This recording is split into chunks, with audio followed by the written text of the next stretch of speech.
Bernie Sanders is calling for a windfall profit tax. So effectively, the companies that have been doing incredibly well during these, for us, difficult times in terms of public health and our economic situation, he has this Corporate Greed Act, which is targeting companies making over $500 million in revenue. It's co-sponsored by Ed Markey on the Senate side, and Jamal Bowman is introducing legislation in the House. So what this would do is that companies that make over $500 million in annual revenue would be taxed 95% on their windfall profits.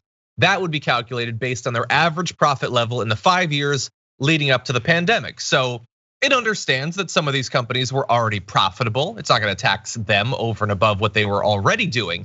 But for those who are making money hand over fist now, taking advantage in many cases of a complicated situation of supply chain problems and inflation and jacked up prices and all that, he wants to make sure that they contribute back to the recovery, saying we cannot allow big oil companies and other large profitable corporations to continue to use the war in Ukraine, the COVID pandemic, and the specter of inflation to make obscene profits by price gouging Americans at the gas pump, the grocery store, or any other sector of our economy.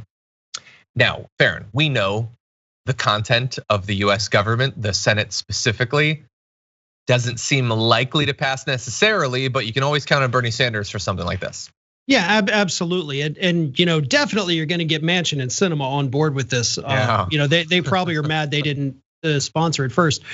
The real problem, and I love every part of the plan. Don't get me wrong, I love it. We need it. I wish it would be a reality right this instant. The problem is the Republicans are going to go out there and they're going to say, look at this, Bernie Sanders wants to tax corporations at 95%. Because it's a complicated thing for people to understand in 10 seconds. Yeah. As you said, it's your average profits the 5 year before the pandemic. If you make over 500 million, then it's only the excess profits over what the average would be, and then that small portion is taxed at 95. Yep. It's simple, but it's also complicated, for the average person just flipping through the channels. But seeing a headline that says 95% tax on corporations or businesses is the word they'll use to scare the small business owners. So yeah, they're going to attack it because they don't understand it, because the public doesn't want to take 20 seconds to read. But it's a great plan. It's not out of the realm of things that haven't technically been done before in this country.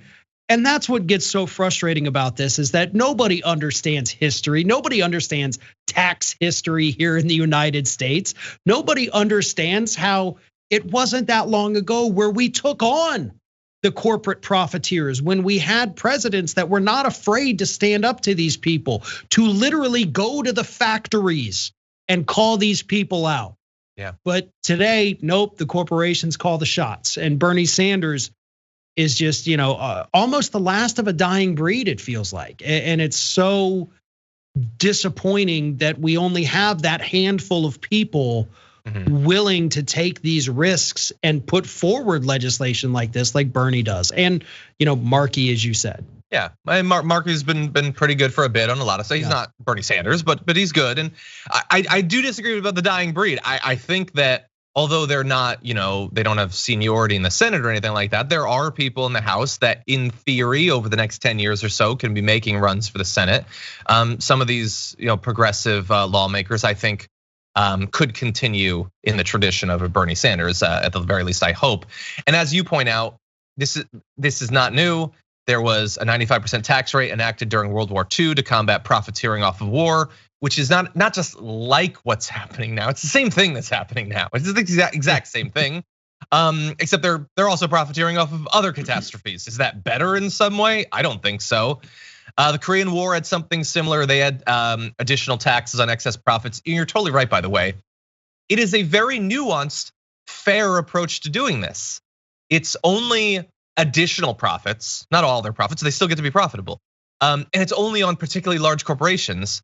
But you're right. In a week, the ads are going to be Joe Biden supports taking 95% of the literal walls of the businesses from mom and pop, shoe shine places. That's just how our dumb politics works in this country. Whereas the real situation is, like, take a look at this. How much would firms have paid in 2021 if this had already been in effect? Berkshire Hathaway I mean, these $66 billion, Amazon, $20 billion, JP Morgan Chase, $18 billion, Chevron, 12.9. This is not profits. This is additional profits over and above how outrageously profitable they were in previous years. And they're raising the price of gas. Would they have to? Oil's just more expensive. I mean, what are they gonna do? Only make $9 billion in additional profits, Farron? Banish the thought. Yeah, and you've got Lauren Boebert out there saying that the idea of sending Americans gas cards is socialism when we're, covering their losses with what, 14 billion a year just in the subsidies? Yep. Just in direct subsidies, not even including all of the tax write-offs they get. Oh, you've had this piece of equipment for 2 years. Oh, you can write off the cost of a new one and you can write it off for 2 years instead of just one. It's insane the amount of corporate socialism we have in this country compared to the socialism for actual people, which doesn't actually exist. Yeah. If we spent all the money that we spent on corporate welfare, on actual things for the American public, this would be one hell of a country right now. We would have a good, strong economy. We'd have healthcare. People could afford medications, but all that money that the people need, the people that are going hungry, it's going to those oil companies one way or the other, and that's not talked about enough. Exactly. And by the way, Democrats, you dumb donkeys, do the gas cards. I don't even think that's the best solution to the problem or whatever, but you're not gonna come within 10 miles of my solutions. Do it.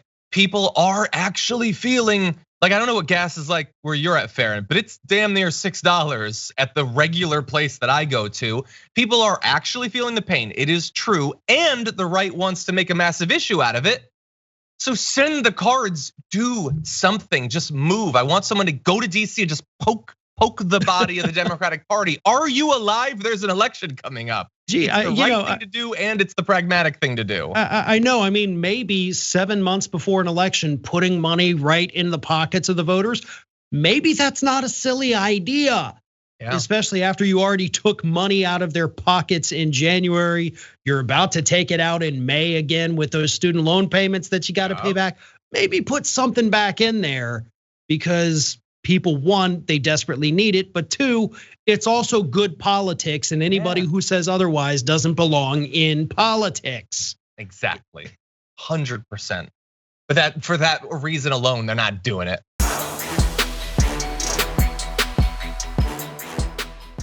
For more political news, breakdowns, interviews, stories of activism, and me trying my hardest to care about the occasional big celebrity news story, subscribe to our YouTube channel at youtube.com/The Damage Report.